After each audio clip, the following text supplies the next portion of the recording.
Nakuha ang 2 gintong medalya ng aktres at chef na si Julian Santos Agoncillo matapos niyang makumpleto ang Pro-Asian Culinary Studies.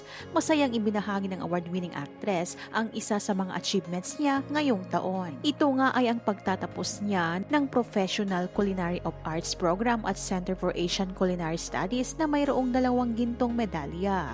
Caption niya sa kanyang IG page, "Kudos to Chef Julian for her hard work and passion. Completing the long Professional Culinary of Arts Program at Center for Asian Culinary Studies is such an inspiring achievement." Pinusuan naman ng marami niyang tagahanga ang bagong achievement.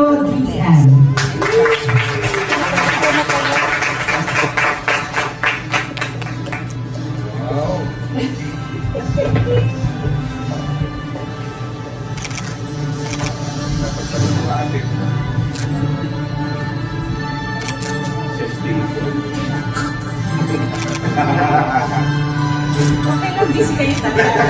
Sorry, ma'am. 1, 2, 3,